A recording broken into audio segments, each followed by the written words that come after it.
unilateral cuts. We'll put cut cameras on the side. These are the cameras that show you the side of the presenter. I don't know where you were. I was on board too, I think. Now, normal briefings, they scan this here.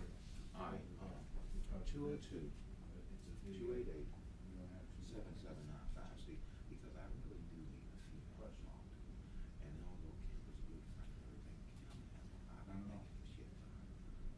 Kim's me. She will get a good time. We do one like this just about every Friday. You understand what I'm saying? Video. And Secretary of Defense. I really can't right this minute. But how long are you going to be in transmission? Is that on a regular schedule? Yeah. Yeah. All right. I'll call you when I get to the car because my soul's not working in here. All right. I'll call you when I get to something to say. Get to the car. You go lunch 9:30, 10:30, and this should be over by 10 o'clock. 9:30, 10 o'clock. Cameras on the monitor. And I'll be getting out of here. It takes me a minute to get out of here. I always get lost and leave out of here. There's always ends up taking a wrong turn someplace. So I'm anticipating it too. So it'll probably be 10 o'clock right out of here. And I'll make sure I contact you before you leave everything remotely. because I need to talk to a mature woman. And Kim likes the maturity because she's You only can in see her 30s. we've got a preview. You understand what I'm saying? All right. Okay. Coming from. All right, talk to you later. See the little small camera, television monitor here, one of the stripes. That's the guy that you're gonna see on the screen here.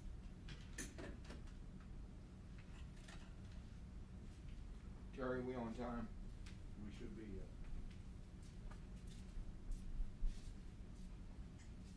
so where are you from?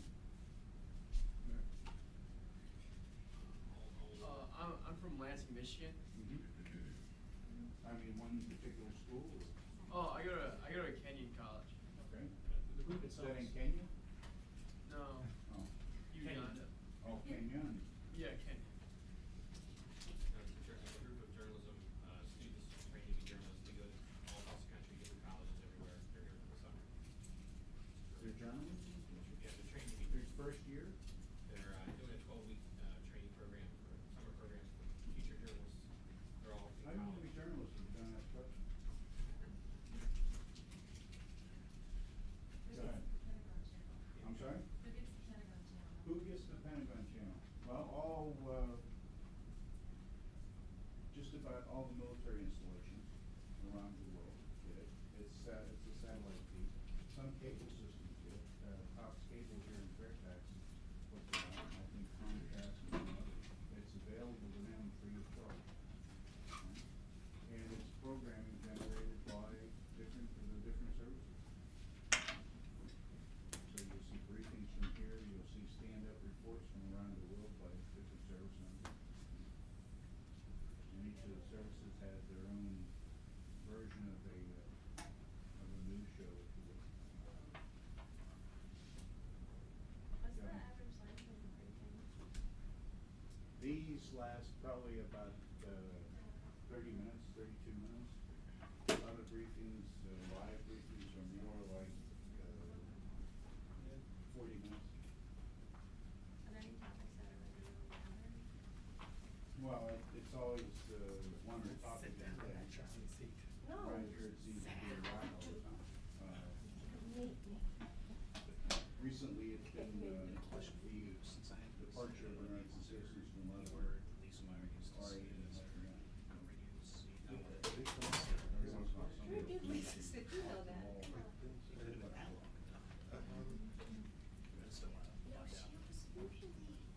Somewhere behind. It doesn't matter. You can sit wherever you want. The podium would be fun.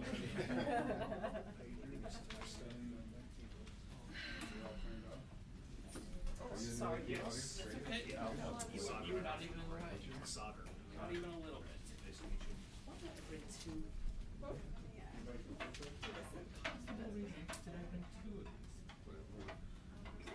Back up. In case the first one didn't work. When did you start? You know what I did? You know what I did? I brought two chairs and a little tape recorder. Okay. I'll try to find out.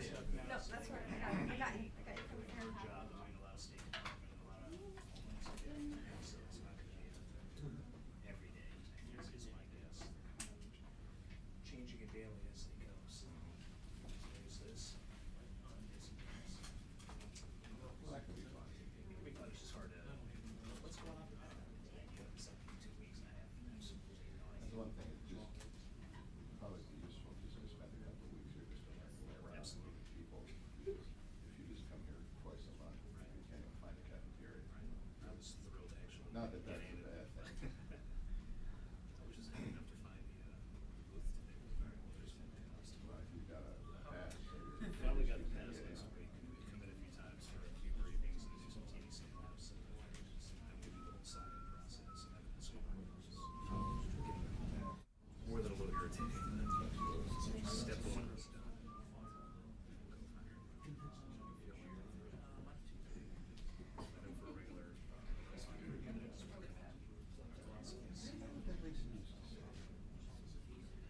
Somewhere in the city.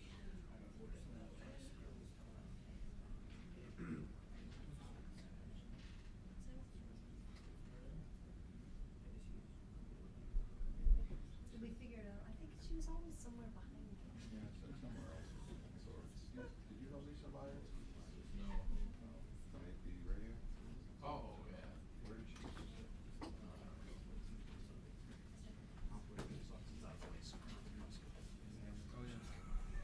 You know, the deceased people care about it, but the second row, you know, and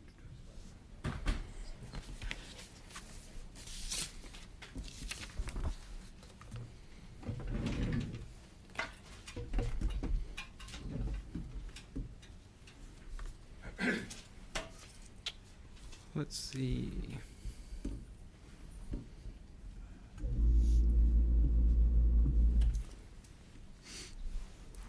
Colonel Tully, this is Brian Whitman at the Pentagon. Can you hear me? Yes, sir, sure can. Very good. Well, thank you for joining us this evening, and good morning to the Pentagon Press Corps, as well as the large group of interns that we have here from the National Journalism Center, or here with the National Journalism Center program, and working for news organizations throughout the town here.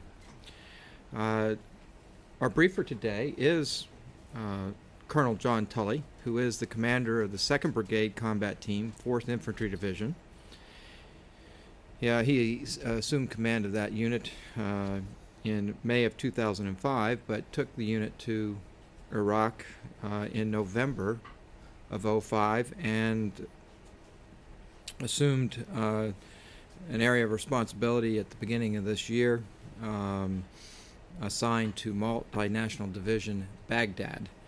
He has approximately 3,400 members of his brigade, and he's talking to us today from Camp Liberty in Baghdad, and is going to give us a brief update of what his unit has been doing for 6+ months, and has agreed to take some questions from you then. Colonel Tully, with that, let me turn it over to you. Well, thank you, and good afternoon from Iraq. This is my second trip to Iraq, the first being 15 years ago during Desert Shield, Desert Storm. Many soldiers in the brigade are here for their second OIF rotation. My brigade combat team deployed from Fort Hood, Texas to Kuwait in the latter part of November, and then moved up into Iraq in December and assumed responsibility for several provinces south of Baghdad. That's Babel, Karbala, and Najaf, and a very small slice of southern Baghdad province. In June, I assumed a larger piece of rural South Baghdad province along the Tigris River. My area of operations is very large and diverse. The economy is primarily agriculture, based with concentrations of industry in some cities. The vast majority of the population is Shia, particularly in Najaf, Karbala, and southern Babel. Then as you move north in Babel province, you enter what we call the Sunni-Shia fault line. It's a solid demarcation line of the Sunni Triangle, and it's a mixed area with Sunnis to the north and Shia to the south. Finally, along the Tigris and Euphrates river valleys, in my area of operations, it is almost exclusively Sunni. My BCT has approximately 3,700 U.S. Army soldiers deployed and living on 4 different forward operating bases, stretching from FOB Duke in Najaf to FOB Falcon on the south side of Baghdad. The BCT also includes some small but very professional and greatly appreciated attachments to include the Marines, Navy, Air Force, DA civilians, and contractors. I also operate with 6 Iraqi Army battalions, approximately 4,500 Iraqi soldiers, and 3 of their respective Iraqi Army brigade headquarters. I also assist with the training of a large Iraqi police force, approximately 28,000 Iraqi police. In land mass, my area is approximately the size of Massachusetts and Connecticut combined, and the majority of my forces are concentrated in the northern part of my area of operations on the Sunni-Shia fault line and along the two river valleys. Although I have many challenges, I can tell you I have more good days than bad days. We have made real progress in my area of operations, and I remain optimistic it will continue. Why am I optimistic? I have an extensive area of operations, and I could not accomplish the mission without the efforts of the Iraqi police and Iraqi Army. I have to rely on my Iraqi partners. And training Iraqi security forces has been my main effort since we moved into Iraq in December, and we have made tangible progress, particularly with the Iraqi Army. Beginning in May, we started transitioning the lead for counterinsurgency operations to the Iraqi Army. First Najaf in May, then Karbala and central and southern Babel in June. The transfer of responsibility to the Iraqis has allowed me to shift some combat power north into the more volatile areas. Along the Sunni-Shia fault line, I have avoided much of the sectarian violence experienced in other parts of the country. I attribute that to several factors. First, my battalion that operates in this area, 2-8 Infantry, has done tremendous work getting the Sunni and Shia leadership, that's both community and tribal, the sheikhs, to commit to the community, commit to a civic society vice a sectarian society. By being tough when they need to be tough, but helping generate jobs, train the Iraqi security forces, support the local government councils, treat Iraqis with respect, it has paid dividends. They have helped start an agricultural union, a co-op, and they have another one in the works. In Iskandariya, which is in the center of the Sunni-Shia fault line, we have helped generate approximately 350 jobs in an industrial complex. So 2-8 Infantry has generated hope in this town. In Jurfasukar, which is along the Euphrates River, when we arrived, there was no coalition force or Iraqi security force presence, and the town was an insurgent safe haven. Now 167 Armor, who has responsibility for this area, has established 2 patrol bases, and most important, a new Iraqi police station is under construction, almost finished, and we're on the road to having Iraqi security forces enforcing the rule of law. When we arrived, the town had maybe 5 small shops open. Now they have over 50, and a new marketplace is under construction. Again, we are generating hope through economic, political, and security improvements. American tax dollars have also improved essential services with construction of water treatment plants, road repair, electrical distribution lines, new IP stations, and Iraqi police equipment, new Iraqi Army facilities and equipment, repair of schools, etc. However, this country was so neglected, it will take many years and billions of dollars to meet basic needs of the Iraqi citizens. This is still a very dangerous country, and I don't delude myself into thinking the Iraqis will ever love us. But most Iraqis acknowledge they need us until they can get their house in order. It is important we see this mission through and help the Iraqis establish a stable democracy. It is a very critical time right now, heightened by the sectarian violence, as the 4-year national unity government begins to assert itself and provide national leadership and governance. We must support the government of Iraq as they work solutions to the many issues facing this country. And that's my opening statement, so if you have any questions, please fire away. I'm sure we've got a few here, Colonel, and if we run out, we'll go to the interns, but I don't think we will. Go ahead, Will.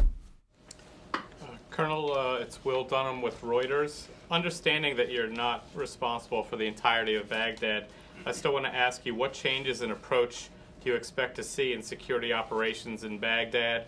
Also, can you tell us how many additional U.S. troops are going to the capital and what's the current number?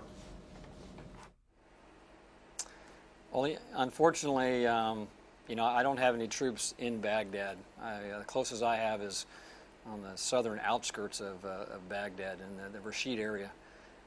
So I only know what I read in the Stars and Stripes today that mentioned 4,000 U.S. troops and 4,000 Iraqi troops were going into Baghdad. That's what's in Stars and Stripes. I don't know if it's true or not, but that's all I really know about it. As far as a change in what the technique is, I think they, from what I understand, is they basically are going to increase the presence on the streets, a cop on every block type thing to get a handle on the sectarian violence that's causing all the problems in Baghdad right now. Very good. Jeff, would you like the next question? Stars and Stripes. Colonel, Jeff with Stars and Stripes. We actually had another story that'll be in today's edition with a little more information. Have you, in your time in Iraq, have you seen a shift, originally seen the Sunnis become a little more likely to engage U.S. troops and the Shia a little less likely to engage with U.S. troops?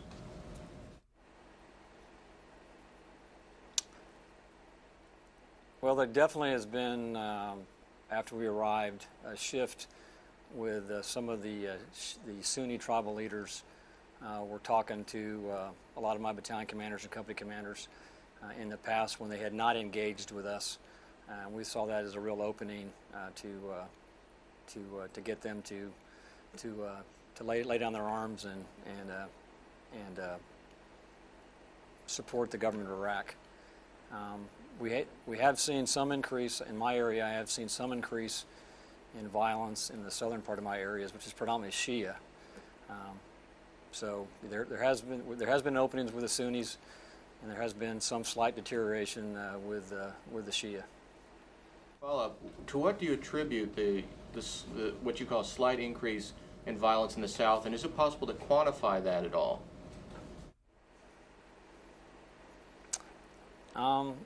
I think some of the violence that I'm experiencing in my area is militia-based, and I think that based on some arrests of some criminals that were associated with certain militia groups, that this is pushed back from that.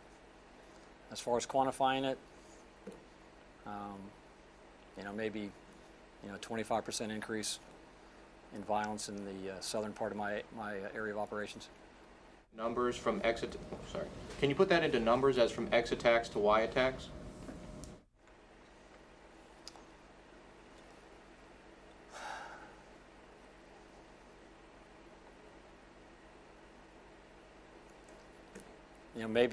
Maybe 2 more per week, something along those lines.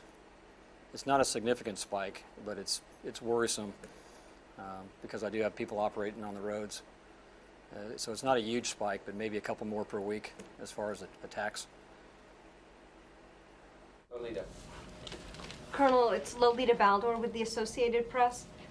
Can you tell us whether you expect to play a role at all, considering your proximity to at least part of your troops to the Baghdad area, whether you plan to play a role in the increased security in Baghdad? And considering the diversity of your region, are there concerns, do you think, that this increased military presence may fuel some of the insurgency that you have seen? Well, as far as any role that I'd play, the only thing I can see my brigade doing is only a supporting role. And that is, since I'm operating south of the capital, it's to interdict any kind of supply lines that are feeding the insurgency in Baghdad itself. Actual participating in the city against with the efforts to this new initiative, I don't see my brigade playing any part of that. So it's really only a supporting role. And I'm sorry, what was the second part of your question? Considering the diversity in your region, do you see any concern that an increased military presence would perhaps fuel the insurgents? I don't think so. My experience working with the Iraqi people, when we go into areas that has not had a strong coalition force or Iraqi security force presence previously, the locals all say that they want increased security, they want safety for their families, so this is good. What they really want is a strong Iraqi police and a strong Iraqi army to provide that security, not necessarily a coalition, but they'll take whatever they can get in order to get safety for their families. Jim? This is Jim Mannion from Agence France Press. Going back to the increase in violence you've seen in the Shiite areas, could you say what kind of violence that is And also, are you seeing any indication of, you were talking about interdicting routes into Baghdad, any indication of an increase in weapons moving into Baghdad from the Shiite areas?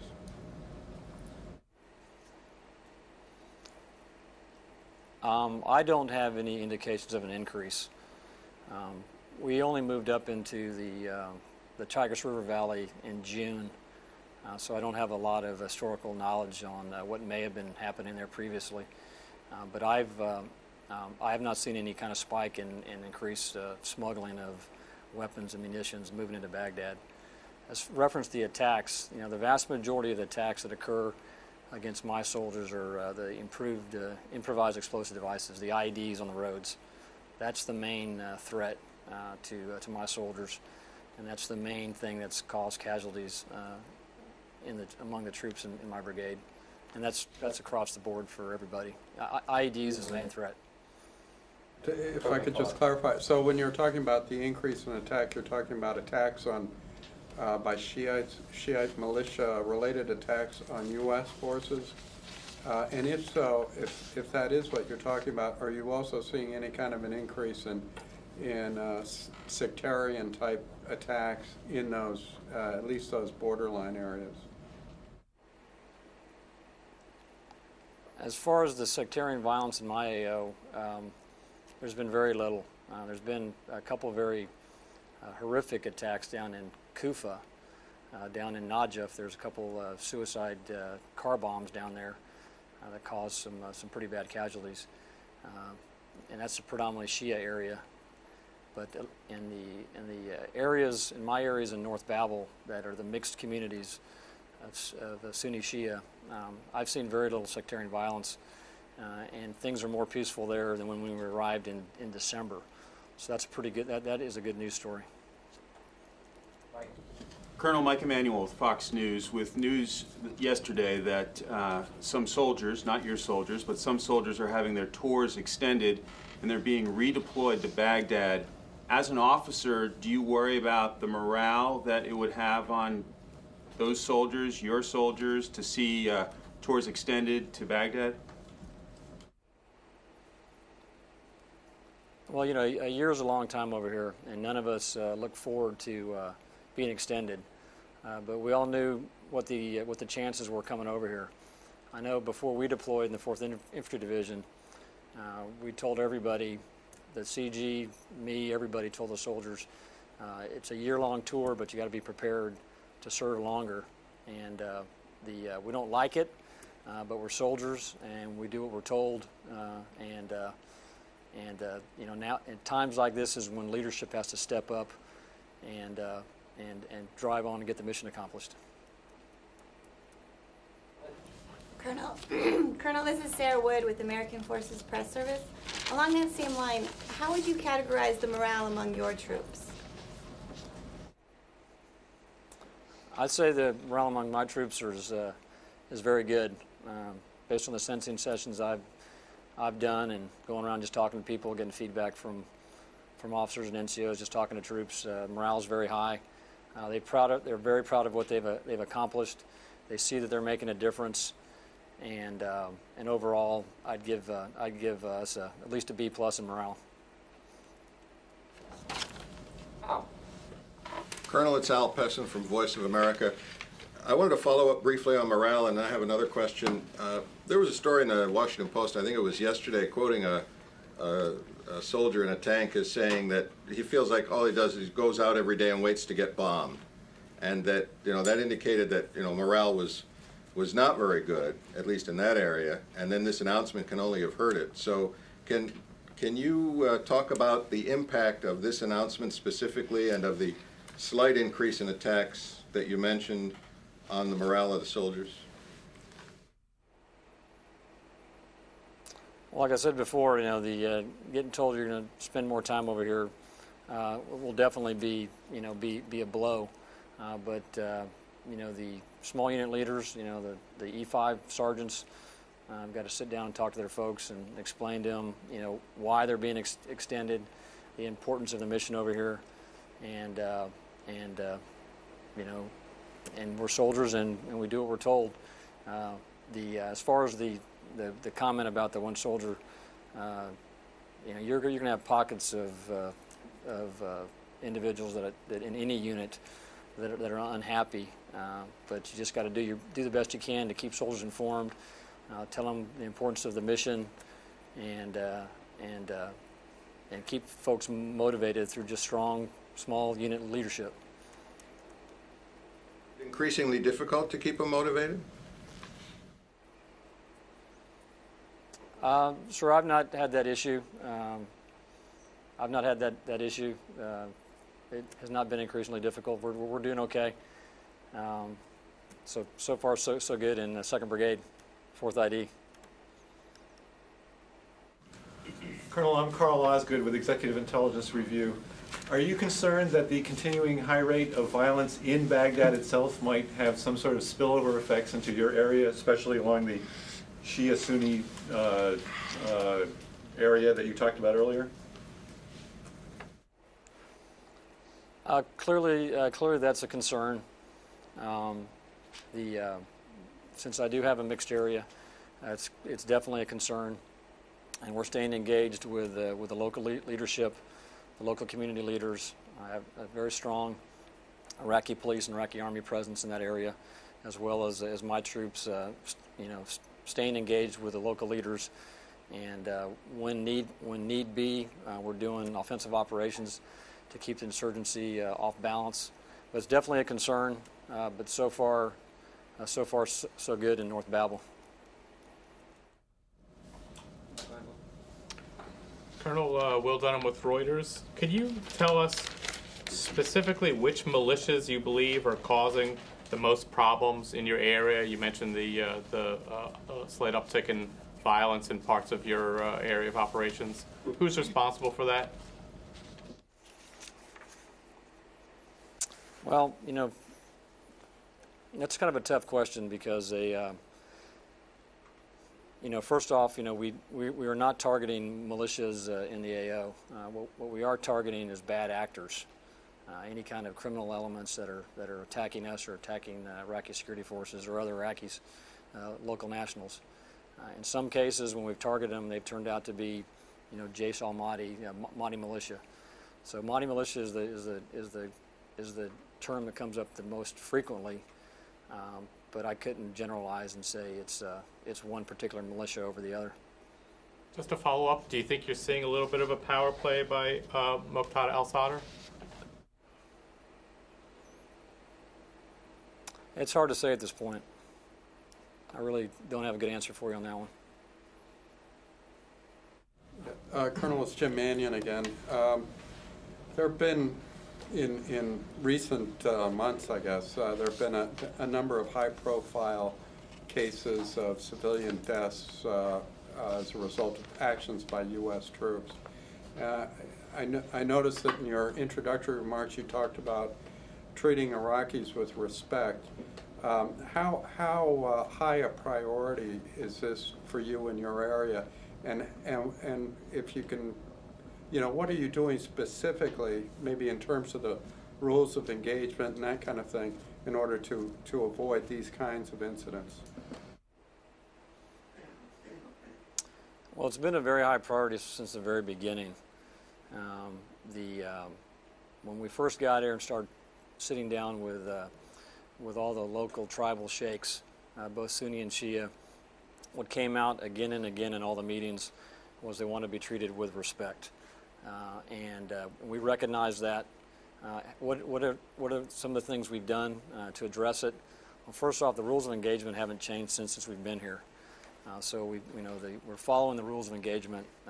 Soldiers always have the right to self-defense, but we haven't changed the rules of engagement. And what are some of the things we've changed? We're less aggressive in our driving. We drive slower. We try to move with Iraqi traffic as much as we can, vice waving them off the road. When we meet them and talk to them, we treat them as fellow human beings, equals, and how we address them and how we deal with them. I'm trying to think of some of the other specifics. Of course, we've all gone through values training recently, reminding all the soldiers and ourselves, what it means to wear this uniform. All those things kind of collectively have had the effect on better relations with the Iraqis in my area. Colonel, it's Al Pessin again. The question I wanted to ask was, in your opening statement, you painted a pretty good picture of your area, and you explained how you've accomplished what you have accomplished by dealing with the local leadership and, as you just said, treating people with respect. Why are you succeeding on those things when other parts of the country, including Baghdad these days, are not succeeding? Well, part of its demographics. A lot of my area is Shia, and there's never been a strong insurgent foothold in the predominantly Shia South. So you don't have those sectarian tensions in the South that you have in other places. In my areas where it's a mixed area, I built on the progress that my predecessor units made, the 155 Brigade Combat Team, before then the Marines, and I don't know if it's just good luck or good leadership, but 208 Infantry, 167 Armor, the guys that are in North Babel have made great inroads. And maybe part of it is when my brigade arrived, we were one of the first brigades to go through the Coin Academy training up in Taji. So we really got, at the company commander on up, we really had buy-in that you had to engage the locals. You have to get the locals to support their government to really break the insurgency. So, I don't know. I don't think we've got any kind of secret Kool-Aid that we're drinking down there. It's just maybe just good lucky circumstances, and a couple good battalion commanders have made a big difference. You've had the values training recently to remind the troops. Is this part of an effort as a result of the various abuse allegations that have come out? Is this kind of going across the country, retraining folks on proper conduct towards the local population? Yes, sir. Frankly, it was in response to the Hadith incident where we did the values training. But it's a good thing. Just every now and then step back and remind ourselves, like I said before, what it means to wear this uniform. So that was mandated across the force, the values training. So we can avoid any kind of circumstances that like that again. Just about the end of our time here, and I just wanted to give the last couple minutes to you if you wanted to, or had anything that you wanted to close with. Well, first, thanks for allowing me to speak with you today. I'd like to leave you with one thought, and that is you should be proud of your Army. Your Army is at war, and your Army is doing well. And my brigade, it's not unique. It's like every other brigade in the Army, and it's filled with remarkable young men and women, soldiers who have volunteered to serve their country and are doing great work under tough circumstances. So we all appreciate your support, and thank you very much, and have a good morning. And they're in the Pentagon. Thank you, Colonel, and thank you for taking the time and to share with us what your unit is doing. And we wish you the best and hope to talk to you again sometime. Great, thank you. Take care.